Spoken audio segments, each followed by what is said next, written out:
noite a todos. Então, estamos retomando aqui os nossos fóruns, né, nossos encontros amigáveis, onde a gente pode debater assuntos aí da rotina, uma oportunidade para alunos e ex-alunos discutirem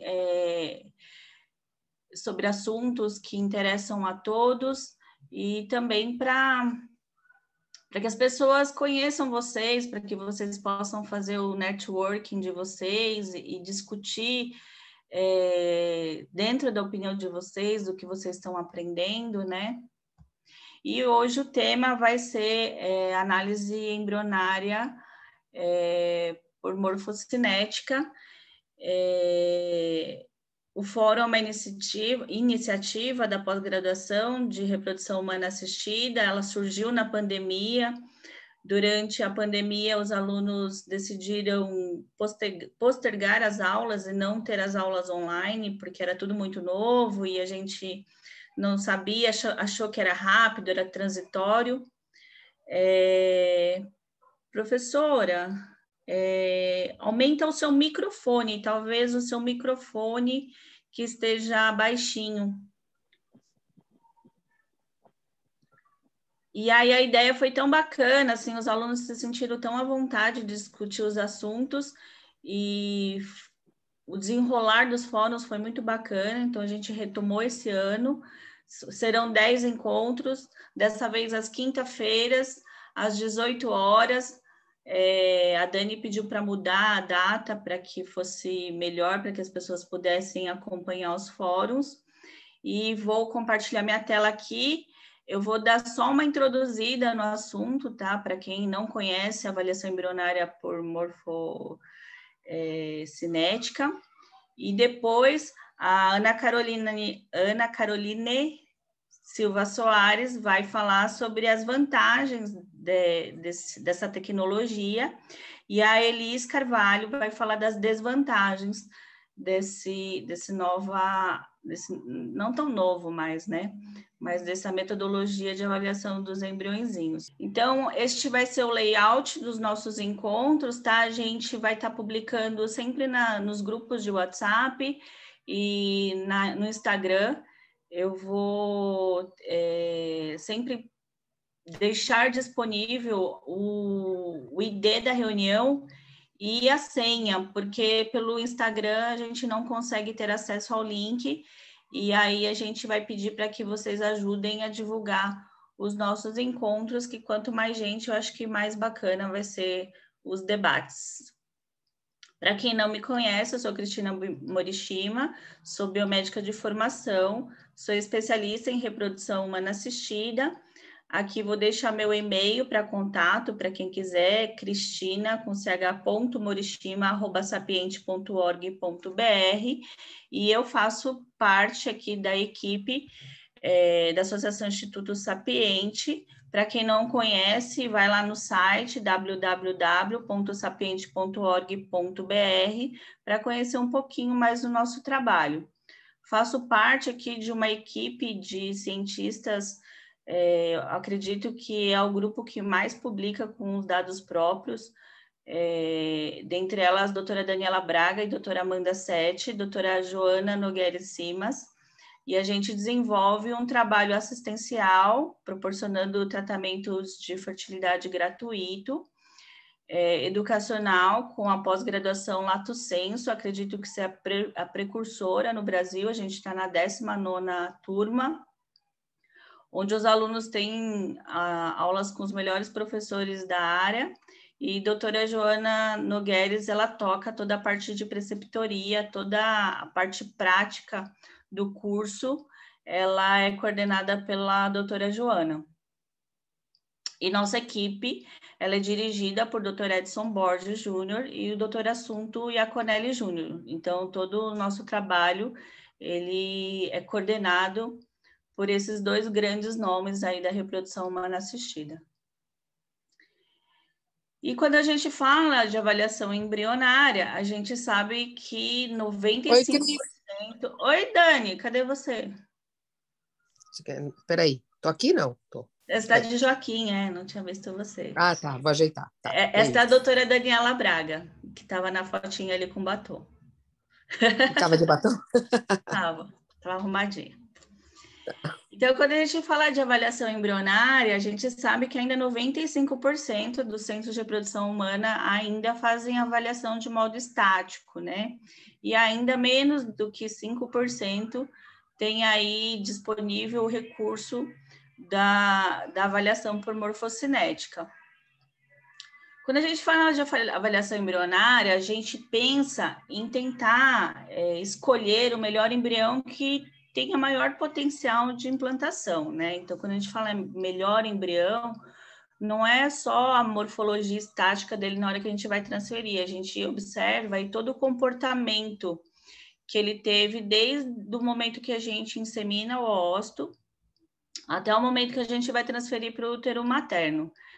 A morfostática, que é quando a gente olha o embriãozinho na hora, geralmente a gente tira uma fotinha, a gente avalia aquelas características daquele momento. E o time-lapse, ele proporciona a gente acompanhar não só o momento que a gente está olhando aquele estágio do embriãozinho, mas a gente consegue avaliar o que aconteceu entre esse período, né? Então, quando a gente tem, de uma forma estática, desde a década de 80, a gente avalia fertilização, visualiza os pronúcleos, depois a gente vê o estágio de clivagem, onde a gente vê as células, depois o estágio de blastocisto. Então, o que acontece entre o momento que eu insemino esse óvulo e aparecem os dois pronúcleos? O que acontece quando os pronúcleos somem e ocorre a primeira mitose e a primeira clivagem? Então, a morfocinética traz esses dados para a gente.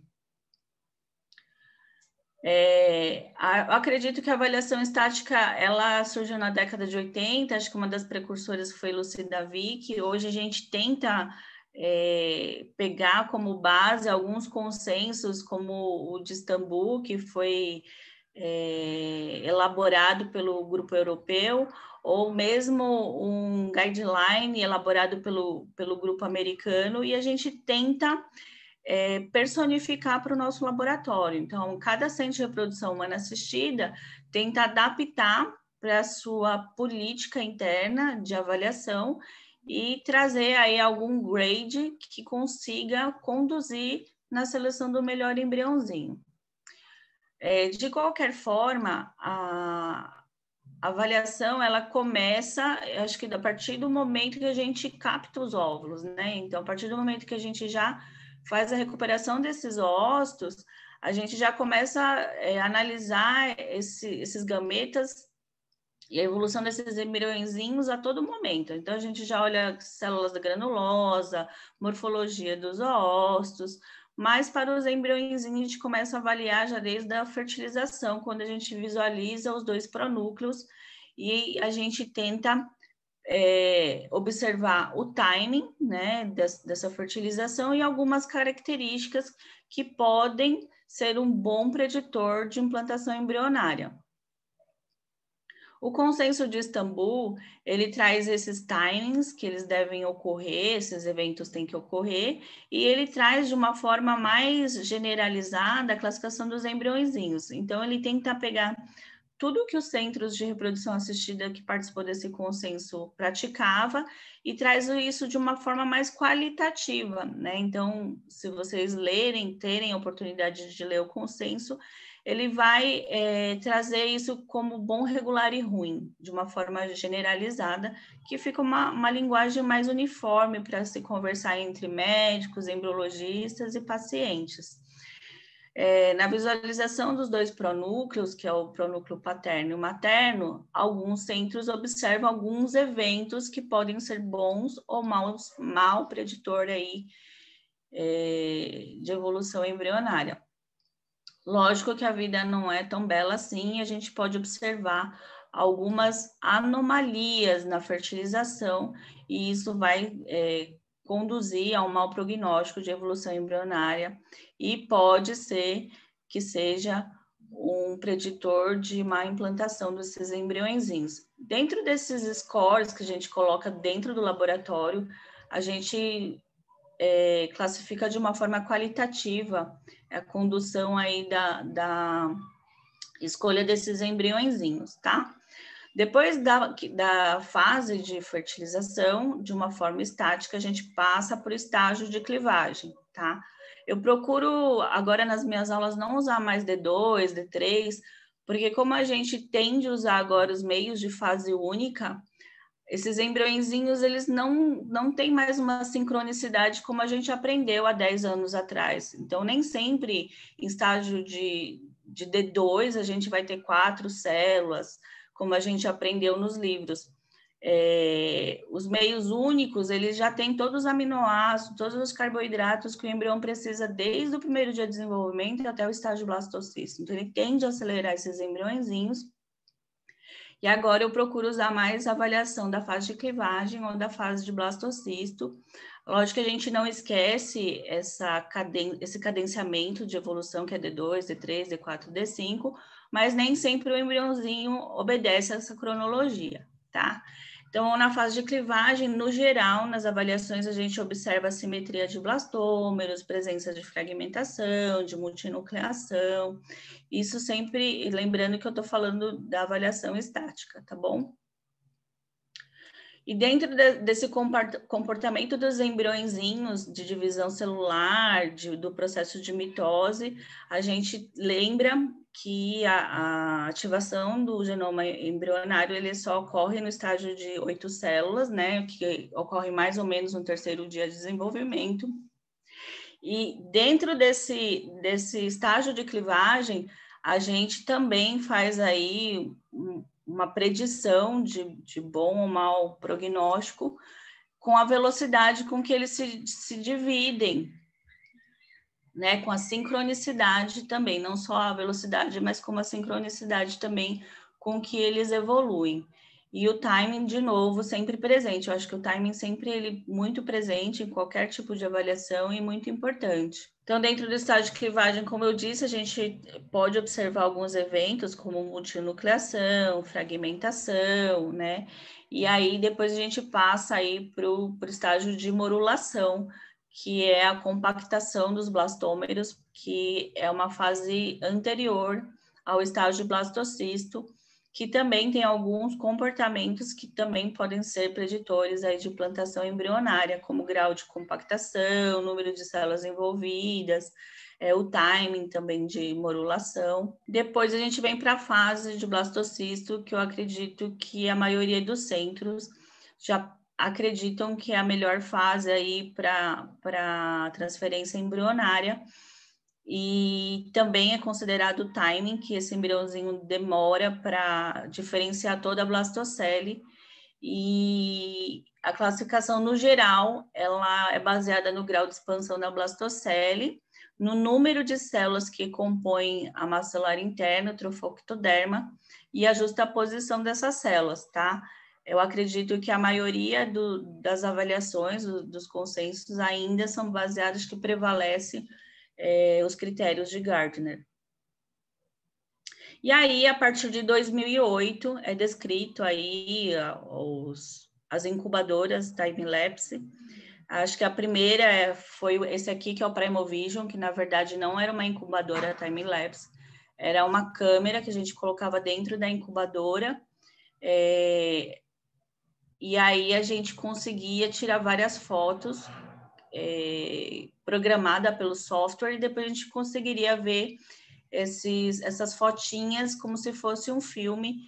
E nessas gerações a gente tem algumas incubadoras que tem a câmera dentro, e tem outras incubadoras como o Embryoscope, o Getty e a MIRI, que a câmera é integrada já na incubadora.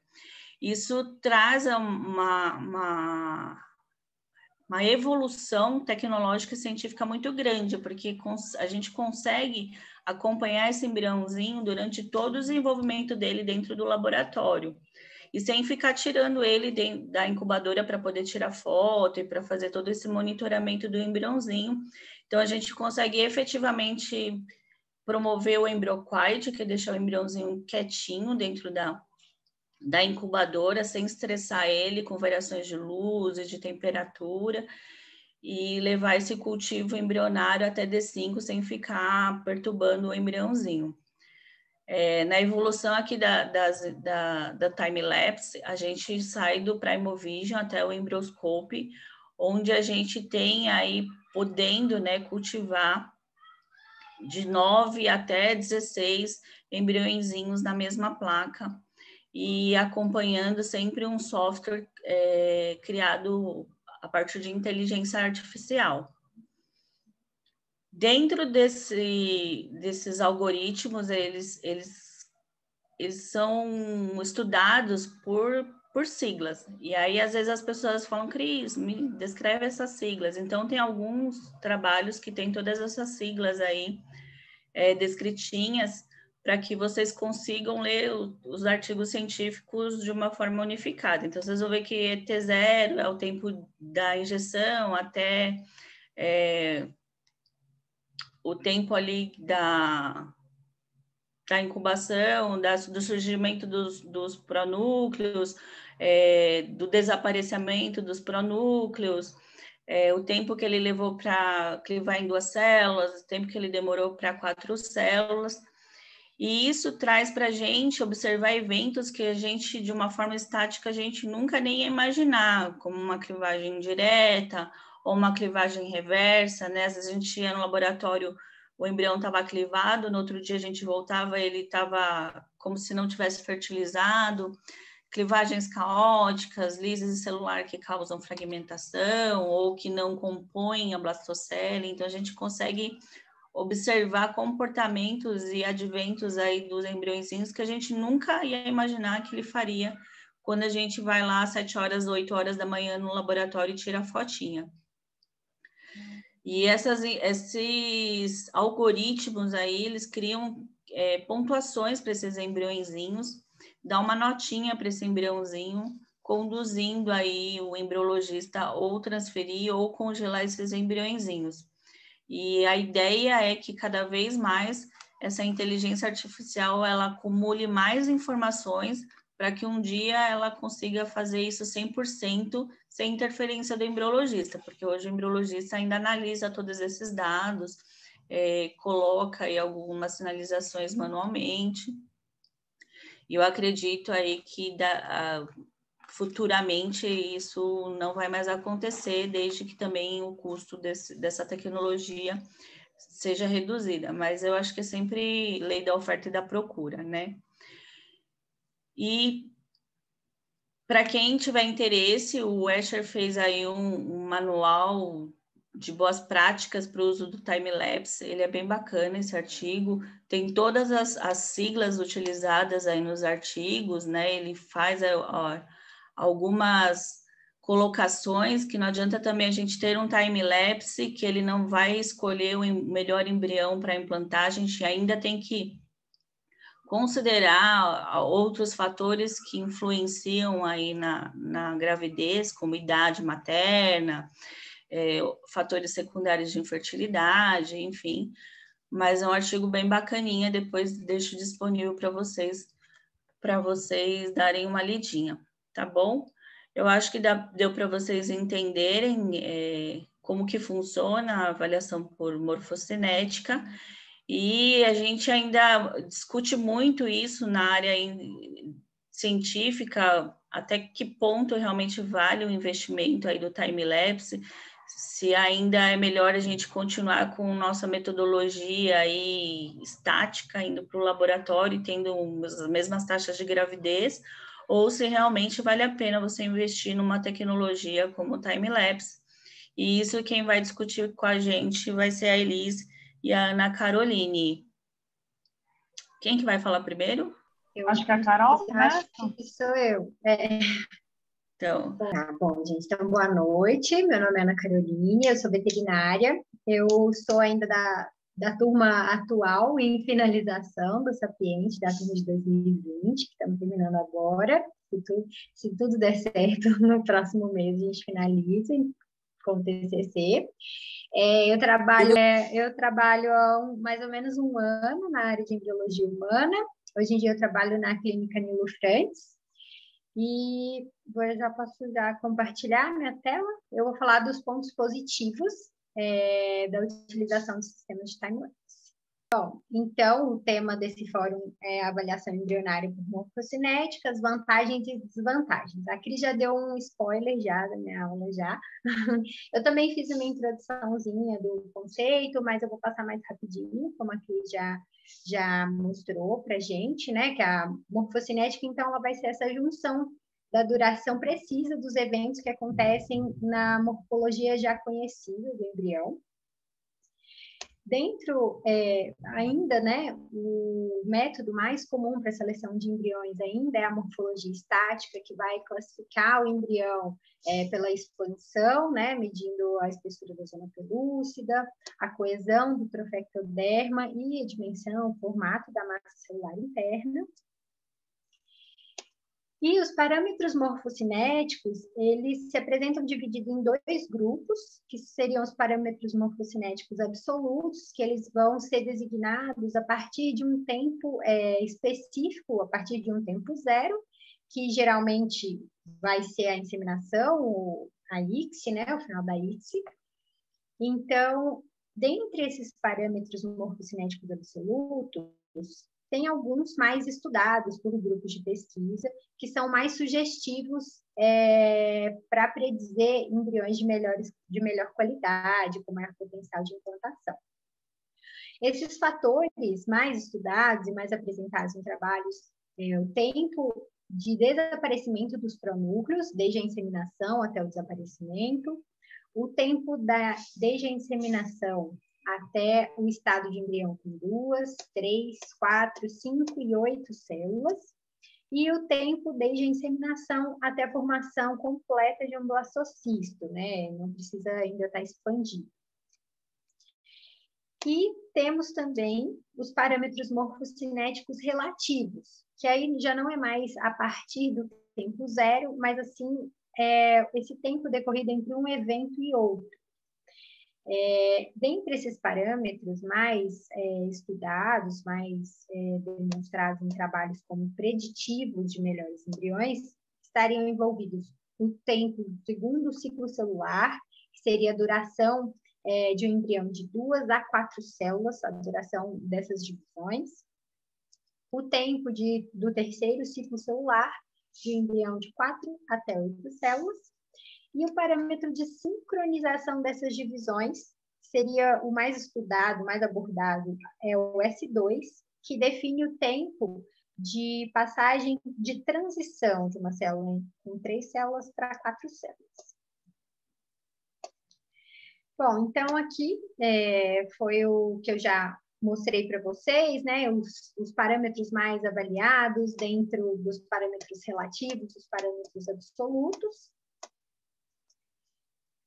E hoje em dia, né, tem-se uma infinidade de sistemas de time-lapse, né, como a Cris mostrou também. Nós temos os sistemas que avaliam, que é uma câmera que você pode acoplar individualmente na sua incubadora que você já tem no laboratório, ou sistemas mais recentes, que é uma incubadora já com atmosfera controlada, com CO2 e oxigênio de baixa tensão, e você não precisa, então, tirar o seu embrião ali da incubadora. Você injeta e não tem mais essa necessidade de se tirar, vamos tirar às 7 horas da manhã do dia 1 para poder tirar foto dos pronúcleos.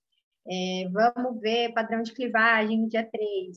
No D5, vamos tirar foto dos embriões, ver se eles já estão preparados. Não estão ainda, e tira de manhã, tira mais tarde, né? Então, evita essa manipulação fora de um ambiente controlado, que é o ideal para o embrião, né? Bom, isso aqui, então, é um exemplo de um vídeo do Primal Vision, que a maioria dos sistemas de time-lapse, eles tiram fotos em determinados momentos, seja a cada 5 minutos, a cada 10 minutos, e essas fotos elas vão compor uma novelinha do embrião, até o momento que ele foi colocado nessa incubadora, até o momento que ele precisa sair da incubadora, seja se for para transferir em D3, se for para transferir em D4, e ele vai fazendo esse filme de todo o desenvolvimento embrionário. Então, junto com esses sistemas de time-lapse, que já vem com o vídeo dentro, né, acoplado nessa incubadora, que já vai propiciar benefícios para o embrião continuar naquele ambiente que seria mais adequado para ele, mesmo assim a gente conseguir identificar os padrões de normalidade dentro do desenvolvimento, ou a normalidade. Tem-se também as ferramentas auxiliares, que são que hoje em dia já vem em conjunto com esses sistemas, que são, como a Cris também falou para a gente, alguns algoritmos, o surgimento de algoritmos que já vem um software acoplado nesse sistema de time-lapse, e esses algoritmos eles vão avaliar esses parâmetros morfocinéticos, e a partir daí eles vão dar uma nota que é capaz de predizer qual embrião teve o tempo ideal para aqueles determinados parâmetros, e por isso ele é um embrião de melhor desenvolvimento, um embrião que seria mais adequado para ser transferido, pois poderia gerar uma taxa de implantação melhor. E além disso, esses algoritmos, eles são capazes de unificar as configurações das clínicas. A gente tem um grande problema porque cada clínica avalia o padrão que considera um padrão de importância para checar o embrião. Na minha clínica, a gente avalia o tempo de desaparecimento do pronúcleo, enquanto na clínica, por exemplo, do vizinho, um parâmetro que eles observaram ser importante é o tempo de aparecimento dos dois pronúcleos. Então, ainda se tem uma dificuldade de unificação dessas condições. Então, com a utilização desses algoritmos, são algoritmos que eles usam uma gama muito grande de informações e ela é padronizada. Então, todas as clínicas que usarem esses algoritmos vão ser avaliados, né, da mesma maneira, conseguindo unificar mais esses padrões para facilitar tanto a comunicação entre as clínicas em relação à pesquisa, em relação ao que considerar um padrão correto, um padrão de normalidade. Como, por exemplo, no sistema de time-lapse do Embryoscope, ele utiliza o algoritmo Kidscore. Tem-se o Kidscore D3, que ele vai utilizar alguns parâmetros iniciais para classificar esses embriões até o dia 3 do desenvolvimento, e a pontuação é medida com uma nota de 1 a 5, e ela mede, né, o potencial de implantação desse embrião de dia 3. E tem-se também o Kidscore de dia 5, que além de avaliar os parâmetros morfocinéticos, ele também vai considerar a morfologia desse embrião ao final do seu desenvolvimento, e também vai atribuir uma nota, que essa nota seria de 0 a 9,9, e essa nota, quanto mais alta, ela indica um blastocisto com maior potencial de implantação.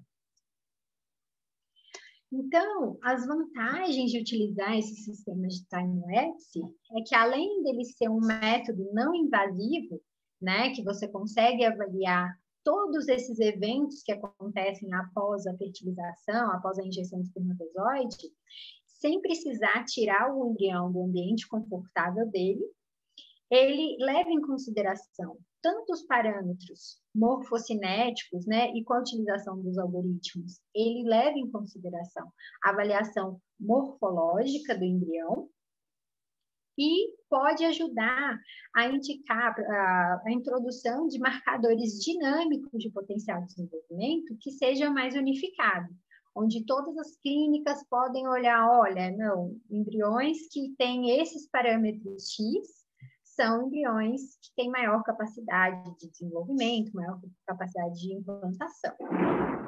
Então, eles podem ajudar a identificar também, com a utilização, com a monitorização desse desenvolvimento, ajuda a identificar padrões de clivagens irregulares. Como a Cris falou, foi possível identificar padrões de clivagem reversa, clivagem direta, que antes, né, do advento do time-lapse, não sabia como isso acontecia, de que maneira, se acontecia, de que maneira acontecia. E esses modelos de algoritmo muitos estudos ainda estão tentando identificar marcadores para que esses algoritmos possam ser usados para prever, além de formação de blastocistos melhores, com maior capacidade de implantação, de blastocistos euploides, que vão gerar uma gravidez. Além de toda essa gama de possibilidades que o sistema time-lapse ele proporcionou para a gente, ele também vai continuar, né? Desde que começou a se utilizar e até hoje, proporciona novos insights, tanto para médicos, embriologistas, pesquisadores, para cada vez mais a gente entender melhor sobre o processo de desenvolvimento embrionário e, em consequência disso, a gente tentar cada vez mais melhorar todo esse processo de desenvolvimento que a gente faz in vitro, né, para gerar cada vez mais melhores taxas de implantação, melhores taxas de gravidez. Além de todas essas vantagens, dessas ferramentas auxiliares, hoje em dia também tem vários grupos que estão trabalhando com sistemas de inteligência artificial. Esses sistemas de inteligência artificial, eles substituem o sistema do embriologista convencional, que o embriologista, a gente chega para olhar, para avaliar um embrião, eu posso ter uma opinião, e meu colega pode ter outra opinião. Lógico que, assim, a gente não vai discordar. Nossa, eu vou achar esse embrião lindo e meu colega vai achar esse embrião horroroso, que não transferiria ou não utilizaria. Mas esses sistemas de inteligência artificial, eles já estão sendo utilizados para minimizar erro. Então, são sistemas computadorizados que vão avaliar o melhor formato do embrião e, a partir disso, escolher, sem o problema da falha humana, né, escolher os embriões com as características mais apropriadas que deveria se ter um embrião de melhor qualidade. Bom, eu acho que é isso.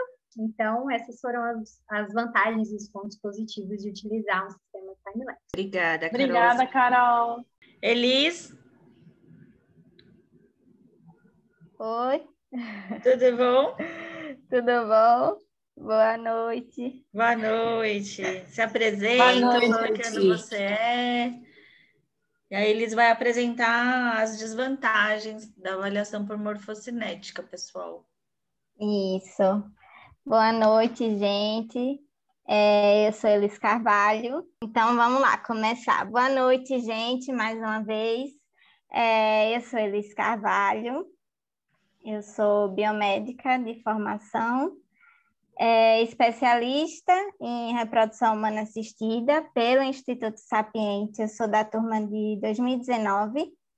Eu sou mestre em Ciências Biológicas pela Universidade Federal de Pernambuco, que eu sou de Recife. E atualmente eu sou embriologista na Inject de reprodução animal, aqui em Avaré. Se a internet estiver ruim, é que eu acabei de me mudar e eu estou num hotel. Então, às vezes, a internet está falhando. Mas eu consegui assistir certinho e eu espero que dê certo, tá, gente? Qualquer coisa, se estiver falhando, vocês me avisam. Mas vamos começar. Então, hoje eu vou conversar com vocês sobre os aspectos negativos da morfocinética.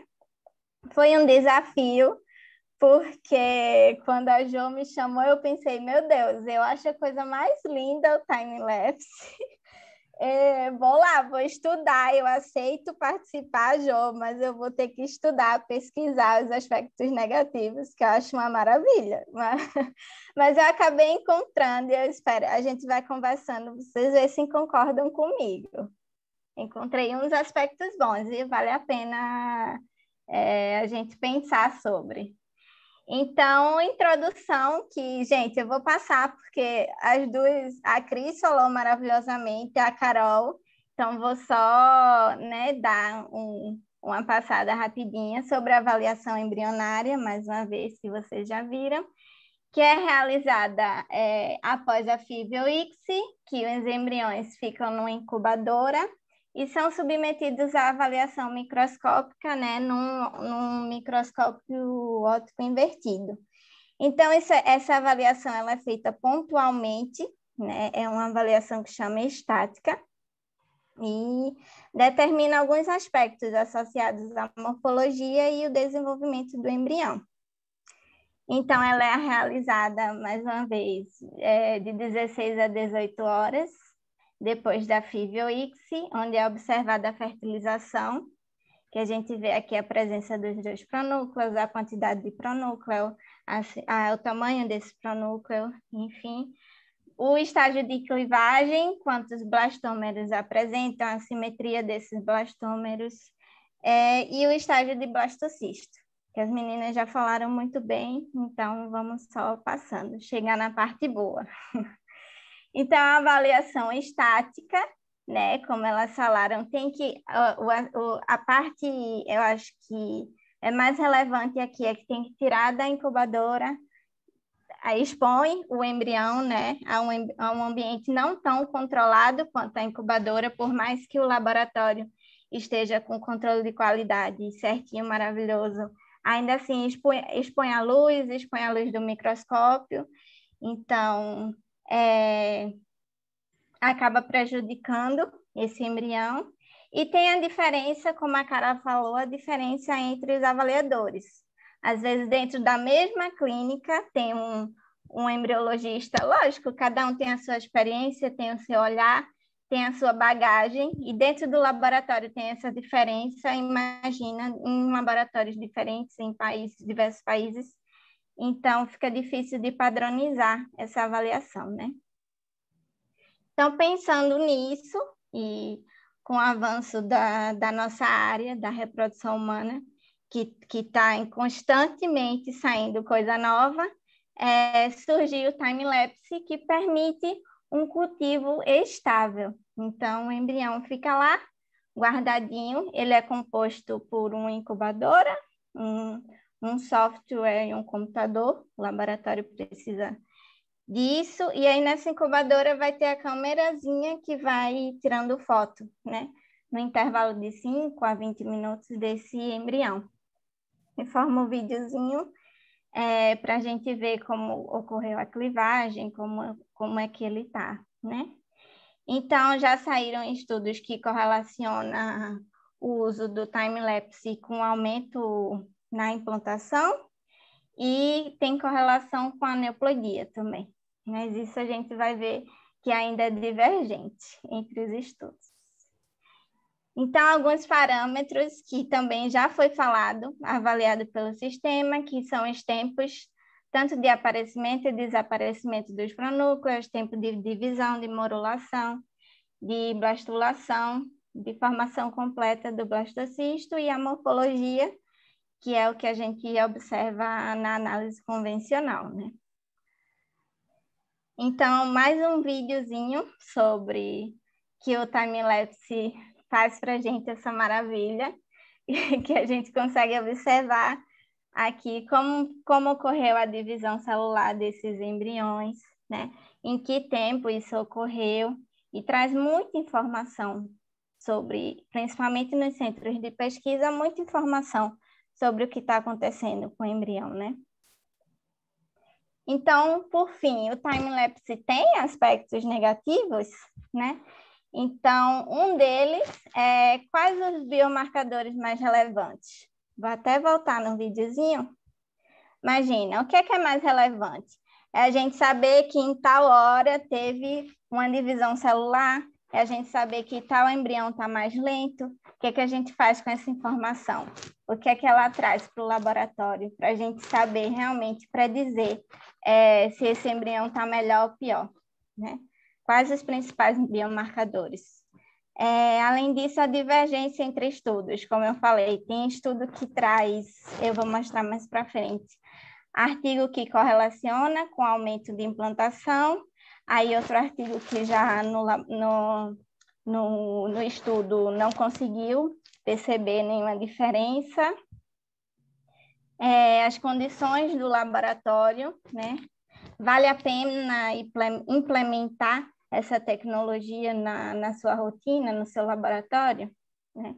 Como entender os algoritmos que funcionam para o seu laboratório? Porque às vezes é uma rotina diferente do outro, um biomarcador, um algoritmo funciona para um laboratório, mas não funciona muito bem para o meu. O que é que está acontecendo? Para o meu, o que é que funcionaria melhor, né? Ainda não se tem muito essa informação. E, lógico, para os que defendem o cultivo sequencial, que precisa fazer a troca do meio, é um aspecto negativo, porque no time-lapse precisa utilizar meio não sequencial, o single step, né? Que não vai fazer a troca do meio, então vai manter aquele embrião todos os dias no mesmo meio de cultivo. E às vezes alterar toda a rotina no laboratório não seja interessante para implementar essa tecnologia, né? Então, conversando sobre o meio, eu encontrei esse artigo aqui que fala as controvérsias de se manter um cultivo ininterrupto. Então, ele fala que, às vezes, a gente toca muito nessa questão do estresse causado quando tira da incubadora e olha no microscópio, e faz a troca do meio, enfim, mas é imprescindível que o laboratório tenha um ótimo controle de qualidade para conseguir manter um embrião todos os dias no mesmo meio de cultivo, dentro daquela incubadora. Então, como é que está aquela incubadora? Qual é o óleo que usa naquela plaquinha, né? Está conseguindo manter o meio bem? Está conseguindo manter o pH? Como é que o embrião está ali durante todos esses dias? Então, a conclusão desse artigo é que, para conseguir manter bem esse cultivo ininterrupto, é preciso que o laboratório tenha um ótimo controle de qualidade. Esse outro estudo, eles falam dos efeitos que eles conseguiram observar. Então, eles observaram uma melhora na taxa de nascidos vivos quando observados por time-lapse, mas também não houve evidência de diferença significativa entre os grupos mantidos na incubadora time-lapse e na convencional em relação à gravidez em curso, gravidez clínica e taxa de implantação. Esse outro artigo de 2012 também não observou diferença significativa na proporção de embriões com 4, 8 e a formação de blastocisto de embriões nos dias 2, 3 e 5 de cultivo. Não teve diferença, e nem diferença na taxa de gravidez clínica e de implantação. Então, eu peguei essa frasezinha aqui que eu achei bem interessante, do artigo de Magdi et al. 2019. Ele fala que os parâmetros morfocinéticos do time-lapse, eles não influenciam nem melhoram os resultados clínicos, mas eles conseguem predizer ou se correlacionar com eles. Então, é muita informação que o time-lapse traz, lógico, mas ainda não se consegue aplicar todas elas. Não sabemos o que fazer com tanta informação que tem nesse sistema, nesses algoritmos que ele forma, né? Então, alguns já tem como predizer algumas questões, mas no final, na taxa de bebê em casa, ainda não se tem muita certeza que isso realmente acontece, né?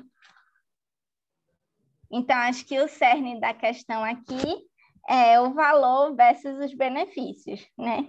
É um investimento muito grande, vale a pena implementar no seu laboratório? Vale a pena fazer esse investimento, né?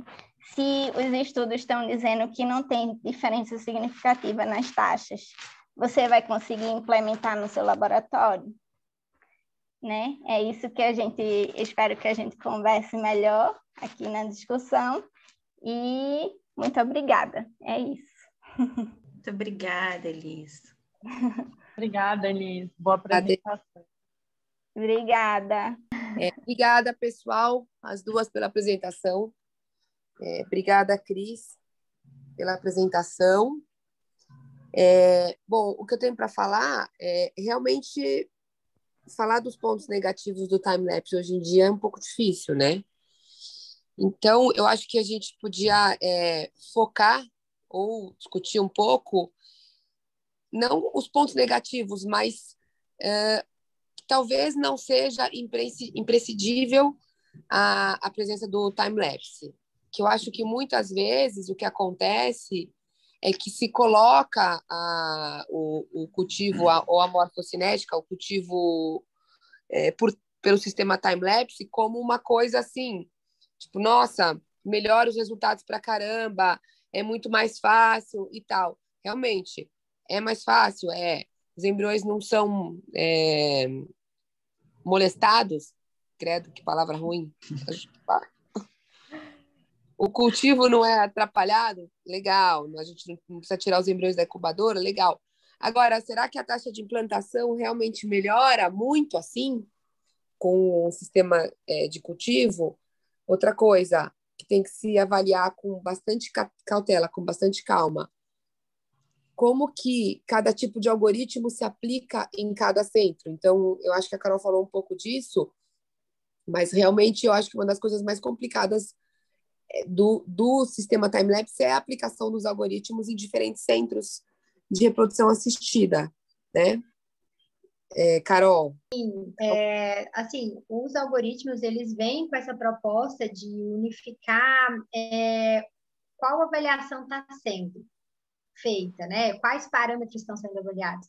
Mas ainda assim, existem as diferenças dentro de cada clínica, qual de meio de cultivo que está sendo utilizado, e qual a conduta que aquela clínica toma em relação ao desenvolvimento dos embriões, né? O algoritmo vem com essa proposta de unificação, né, para facilitar os dados para um estudo de uma maneira unificada, mas ainda assim tem que considerar a individualidade das clínicas que trabalham de acordo com o que cada uma acha melhor, com o que cada um desenvolve melhor no laboratório. E nem todos os estudos, aliás, diversos estudos, inclusive meta-análises, não conseguiram demonstrar uma melhor taxa de implantação, né, Cris, do time-lapse. Apesar de vários estudos terem demonstrado, nem todos os estudos demonstraram, né? Não, nos estudos, assim, em geral, quando a gente lê, a gente não vê diferenças estatísticas nas taxas de implantação, mas eu vejo alguns estudos com tendências para menor taxa de aborto e para maior taxa de blastulação, que é justamente, acho que é baseado nisso que a gente falou, né? Que ele fica... são menos estressados, você consegue praticar o embryo quiet de uma forma mais concisa. E eu acho que a maior crítica hoje é se o investimento justifica as mesmas taxas de gravidezes. Mas eu acho que, eu sempre falo, eu acho que quando a gente foca muito no avanço tecnológico e dentro do que a gente tem de recurso e de add-on, a gente esquece um pouco do sucesso por ciclo, né? A gente não foca tanto no sucesso por ciclo. E eu acho que quando a gente consegue reduzir as perdas gestacionais, eu acho que é grande prêmio. É que realmente é muito caro, mas eu acho que é o nosso futuro e vale a pena sim. E para a gente agora, para o brasileiro agora, né, que tá caro, né? Tá impossível. Não, o doutor Edson me falou o preço de uma incubadora nova, sistema time-lapse, assim. E eu acho que, por exemplo, eu penso, agora a gente tem falado tanto em análise, mudando de assunto, né? Falando tanto em análise genética não invasiva, coleta de meio de cultivo. Estão perguntando, desculpa interromper, Cris, quanto custa? 1 milhão. 1,5 milhão. De 1 milhão, 1,5 milhão. O embrioscope, né? De real. Eu acho que o da ESCO é um pouco menor o preço, mas o sistema não é integrado, né? A ESCO não vem com algoritmo integrado, vem com as... de escolher os parâmetros ali, mas não vem com o algoritmo, e a capacidade dele é um pouquinho menor. Na ESCO cabem 14, um pouco 16 ossos por paciente. Eles ainda estão engatinhando no software. Tô vendo Fernanda Perusato aqui no meio do fórum. Quer falar alguma coisa, Fê, na sua experiência? Tudo bem. Tudo bom, Fê? Tudo bem, Cris. Um prazer aí poder participar da discussão de vocês. Queria agradecer às meninas pela bela didática, né? E realmente o time-lapse ele é uma tecnologia fantástica e que eu acredito que daqui a alguns anos é o que vai se estabelecer junto com a inteligência artificial e a tendência de automatização, né? Mas ainda vai demorar um pouco justamente, né? Porque a gente ainda não tem esclarecido qual o real efeito sobre as taxas, né?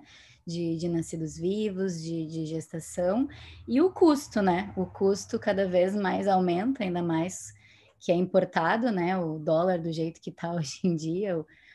Mas eu não trabalho com time-lapse, né? Não tive a oportunidade ainda de trabalhar, mas realmente ele é muito bom, principalmente pelas observações de pesquisa que a gente tem com ele, né, do próprio desenvolvimento embrionário, onde a gente consegue entender um pouquinho melhor desse comportamento do embrião, junto com outras ferramentas que também estão aí em desenvolvimento, né? Mas ainda tem bastante o que estudar para a gente ter algo estabelecido mesmo de uso clínico de fato, né? Exato. Fora, eu acho que o conforto para paciente, a gente falando em interfaceamento de equipamentos de software, a paciente hoje consegue acompanhar do celular o desenvolvimento dos embriõezinhos. Os embriologistas conseguem também acompanhar do celular em real time e conversar com a paciente, com o médico. Eu acho isso sensacional. E fora assim, a quer fazer alguma satisfação colocação? que as pacientes sentem quando elas veem o vídeo daquele embrião dela se desenvolvendo. Pode ser, a gente entrega uma foto, às vezes elas já ficam felizes, mas só a satisfação que elas sentem quando elas veem aquele vídeo. Pode ser que até não chega uma gestação de fato, mas isso já dá uma esperança maior, um incentivo maior para elas. Sim, Carol, concordo. Torna algo mais palpável para elas, né? Tá vendo, acompanhando, né? Eu acho o time-lapse fantástico no quesito de quanto conhecimento ele ainda vai fornecer para a gente no que se refere à embriogênese, sim, né? A gente sabe que um dos contras, como Elis também colocou, é o preço, e a gente ainda não sabe até que ponto isso vale a pena mesmo no que se refere às gestações e bebê em casa. Está aparecendo, tende a ter resultados muito satisfatórios, tende, mas é uma tecnologia que veio, acredito, muito para somar, manter o embrião no ambiente controladinho, lá quietinho, é melhor. E eu acho que quando o Big Data se firmar de fato esses softwares, a gente aprender a alimentar essa inteligência artificial dentro de cada centro, essas arestas, eu acho que elas vão ser preenchidas, principalmente porque você pode criar o seu sistema de acordo com os seus pacientes ou para a característica do seu laboratório, ou seja, individualizar aquele Big Data para você, para estar auxiliando na seleção do embrião. Também tem diversos estudos que estão vendo agora, fazendo um comparativo com diagnósticos pré-implantacionais. Então, acho que é só o começo, né? Acredito que a gente está na pontinha do iceberg, no que se refere ao time-lapse, e acredito também que ele vai fornecer muito conhecimento para a gente do desenvolvimento embrionário, de fato, porque agora a gente consegue acompanhar, de acordo com como a gente calibra, né, a captura da imagem, a cada 5 minutos, a cada 10 minutos, o que era algo humanamente impossível, porque a gente não ia ficar tirando o embrião toda hora e não tem como ficar fotografando o tempo todo, né?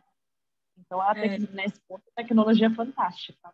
Esse manual aí de boas práticas publicado, que o Messenger participou, que eu acredito que é um dos autores que mais publica nessa área, ele mesmo incentiva muito que cada clínica cria aí os seus algoritmos, né? É que é bem complicadinho, mas é o ideal.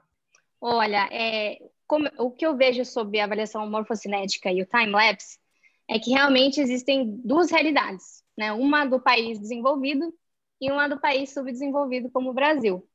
Nos países desenvolvidos, o time-lapse é uma realidade, e cada vez mais ele está sendo utilizado. No Reino Unido, por exemplo, 85% das clínicas utilizam essa tecnologia. Né? Lá se tem o dinheiro, se tem o recurso para fazer essa manutenção, que é bastante cara mesmo. Esse treinamento, que também não é simples, dos embriologistas. Então, a gente tem lá essa realidade atuante. Num país como no Brasil, essa tecnologia é muito cara, né? Então, a gente ainda está caminhando para chegar lá. E também aqui a gente ainda está caminhando em outras coisas no laboratório, que você precisa otimizar, na verdade, vários outros protocolos, né? E aqui a gente ainda não está disposto a abrir mão de certas coisas. Porque com o time-lapse, por exemplo, a gente já consegue reduzir o staff muito, né? A gente reduz o número de embriologistas, a gente aumenta o número de transferências. Então, isso gera uma mudança na clínica como um todo. E eu acho que a gente ainda não está nesse nível. Mas a tecnologia de time-lapse, eu acredito que é uma semelhança entre um carro manual e um carro automático, né? Então, acho que vai chegar um momento em que a gente só vai usar o carro automático. Mas, aqui no Brasil, a gente ainda usa bastante o câmbio, e até chegar lá, a gente vai utilizar as incubadoras tradicionais, que elas são competentes para fazer o trabalho delas, tem um monte de estudo comprovando isso, mas vai chegar um momento que a gente vai utilizar a tecnologia de time-lapse na rotina. Alguém jogou aí no chat que precisa de emprego. Por hora, gente, a avaliação de todos esses eventos ainda são introduzidos manualmente. Então, da realidade que eu presencio hoje, não é reduzido os staffs, pelo menos da onde eu conheço, porque precisa que o embriologista fique depois para ficar avaliando esses eventos e ficar introduzindo aí algumas observações para que você tenha aí o resultado final da seleção do melhor embrião com o melhor potencial de implantação. Então, por hora, não se assustem, o emprego de vocês está garantido, mas as profissões no geral, tá? Não é só na reprodução humana, elas vão se transformar, e eles vão ser bioinformatas, a gente vai ter... bom, isso a gente já está presenciando para quem é médico, acredito que na pandemia tem feito consultas online, é nosso futuro, gente, não tem jeito, a gente tem que se adaptar às tecnologias e todas as profissões vão se transformar aí tecnologicamente, não tem jeito. Sim, mas como eu disse, ainda a gente... são duas realidades, né? De país desenvolvido e subdesenvolvido. Então, eu acho que vocês podem ficar tranquilos que ainda a gente vai levar uns anos para chegar nesse patamar. Queria falar uma outra questão que eu vi nas apresentações sobre um conceito particular, né? Eu sou acadêmica, que nem a Dani, então a gente é um pouco mais chato nessa didática e nessa descrição de parâmetros. Quando eu vi vocês falando de parâmetros absolutos e parâmetros relativos, né, de morfocinética. Na verdade, não existe nenhum parâmetro absoluto morfocinético. Todos os parâmetros, eles são relativos, porque a gente sempre precisa usar o tempo zero. Independente do que a gente está olhando, você vai ter que fazer a redução, né? Você tem lá T2, T3, qualquer que seja o tempo, você vai lá e reduz pelo tempo zero. O tempo zero pode ser o tempo de fertilização, pode ser o TPNF, que é o tempo de desaparecimento do pronúcleo. Enfim, é sempre relativo. Você tem que sempre subtrair do tempo zero para poder apresentar esse tempo, né? Esse tempo, esse T2, enfim, na minha cabeça está em outro termo em inglês. Mas essa questão que você fala depois dos relativos, né? Que eu já esqueci o nome da moça, desculpa, mas que ela falou do tempo relativo, que aí você entra em tempo de o segundo ciclo celular, que é o ECC2, ECC3. Essa parte, na verdade, são cálculos, né? Então, não é que é um tempo relativo, a gente usa dos tempos relativos pré-determinados, de T3 a T, tempo de hatching, né? Depois, até o final do desenvolvimento, que são todos relativos, e a gente utiliza eles para fazer cálculos de tempos morfodinâmicos, né? Que são esses EC2 e EC3. Então, esse cálculo, ele é sempre relativo, e essas variáveis são outras, que a gente está vendo duas coisas diferentes. Uma coisa é morfocinética, tempo de clivagem, T2, T3, até o tempo de hatching. E uma outra coisa são os eventos morfodinâmicos, que aí a gente está olhando a movimentação e a evolução desses embriões. Esses são os cálculos que a gente faz a partir dos tempos, que são ECC2, sincronicidade e todos aqueles outros cálculos. Então, só isso que eu queria pontuar. Thiago Cozinha, sou urologista. Na verdade, eu não tenho nenhuma experiência ainda. No fundo ali está uma foto minha, mas tudo bem. Eu não tenho nenhuma experiência ainda com infertilidade. A gente está iniciando agora a pós-graduação com vocês. Mas eu comparo isso na minha prática clínica, agora pensando em todas as palestras que foram dadas, com a questão do robô, da cirurgia robótica. A cirurgia robótica no Brasil ela ainda está engatinhando, mas a gente tem os Estados Unidos, que é um país de primeiro mundo, a gente tem mais de 3.000 plataformas robóticas. Aqui no Brasil, a gente ainda tem, São Paulo ainda é uma cidade ainda que tem bastante já plataformas, mas a questão é exatamente igual. Se a gente for analisar friamente entre fazer uma prostatectomia radical robótica e uma prostatectomia radical laparoscópica, prognóstico, nós não temos diferenças nenhumas. Então, eu vejo os estudos que vocês colocaram da mesma forma. Se nós formos analisar de forma prognóstica a possibilidade de implantação do embrião, não muda, mas eu tenho certeza que quem faz a prática com o time-lapse provavelmente tem certeza absoluta que muda, apesar dos artigos não demonstrarem.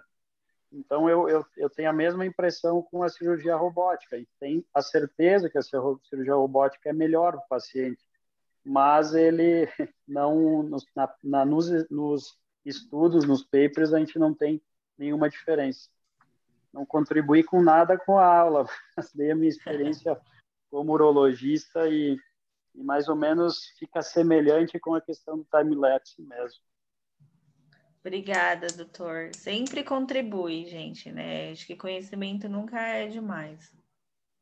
Acho que tem uma questão clínica legal que foi muito discutida no Congresso Americano, né, no EASRM ano passado, que é a questão que muitas das marcas, né, que fazem as tecnologias de time-lapse querem fazer o aplicativo para que o paciente acesse o seu vídeo. E essa discussão, né, no Congresso, que a maior parte dos profissionais da saúde acha que é um grande erro, né?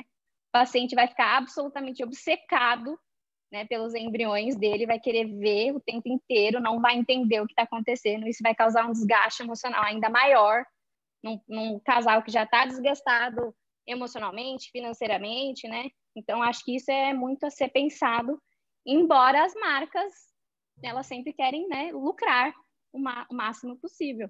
Então, essa discussão ela é muito existente. Sim, a gente sempre discute, isso é uma atualidade hoje, eu acho que, no geral, as pacientes têm muita informação, mas elas não sabem como organizar essas informações, como concatenar, enfim. E eu acho que a solução para isso sempre é quando você acolhe essa paciente, quando você recebe essa paciente, é como você vai orientar ela. E aí, o jeito que ela chega e você orienta, eu acho que é de suma importância como ela vai evoluir durante o tratamento. Até a gente tinha a professora Rose aqui, acho que ela até podia falar um pouquinho disso. Isso que eu ia falar, a Rose podia comentar, né? Rose, qual é a sua experiência com time-lapse no fertility? Eu ia falar a mesma coisa. Deve estar sem microfone.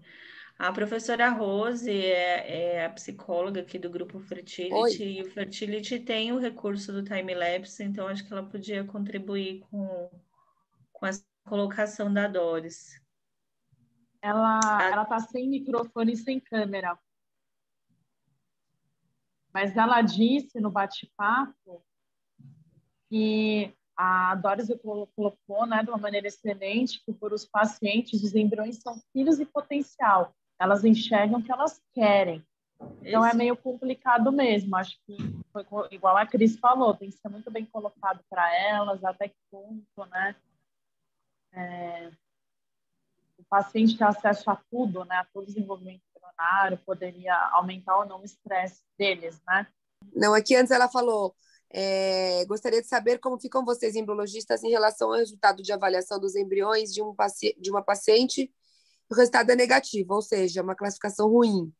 Aí eu já tinha respondido para ela no chat mesmo que, na verdade, pode ser um embrião de baixo potencial de implantação e não necessariamente uma classificação ruim, né? Sim, isso tem que ficar bem claro. Quando a gente fala, não necessariamente é o embrião mais bonito, né? Ele é o embrião com melhor potencial de implantação. Oi, Rose. Eu estou chamando pelo celular.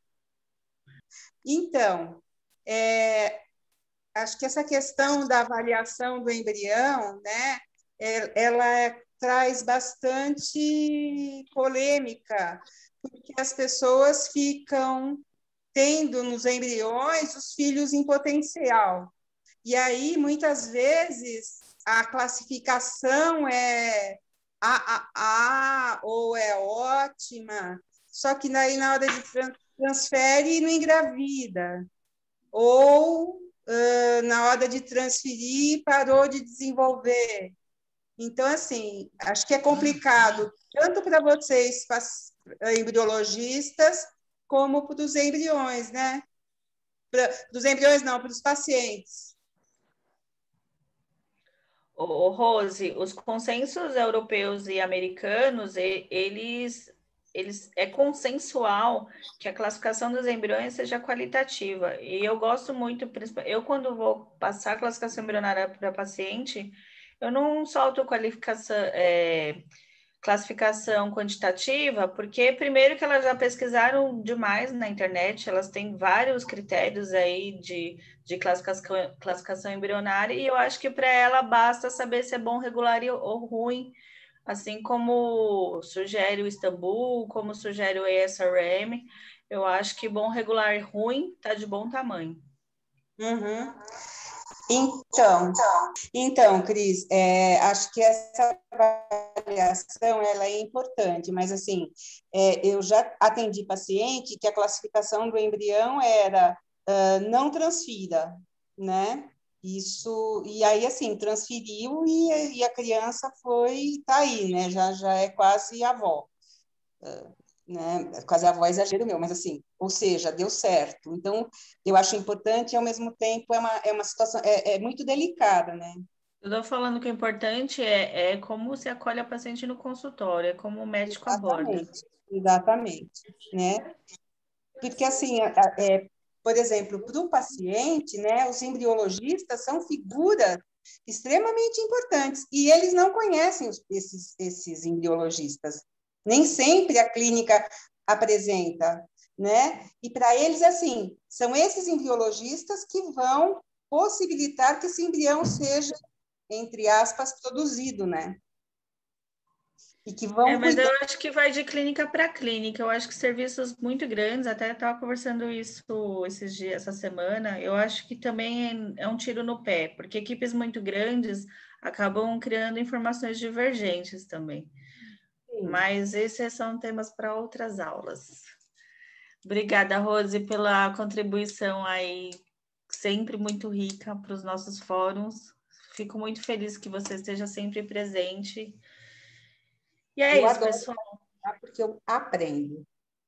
Sempre, todos nós.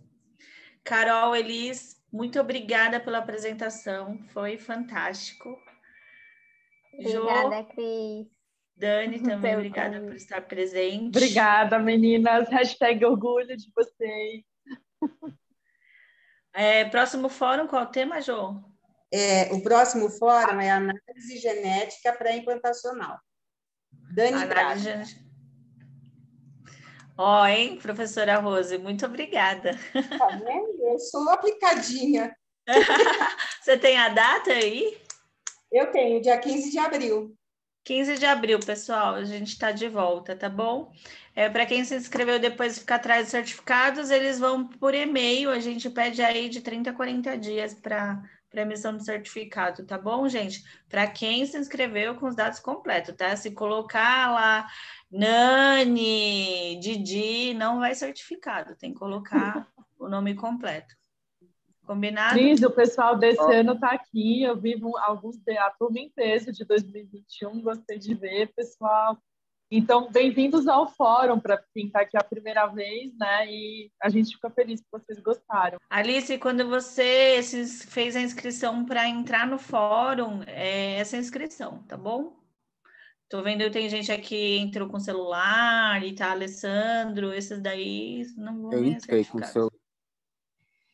Mas é quando você faz a inscrição, tem que ter os dados completinhos lá, tá bom?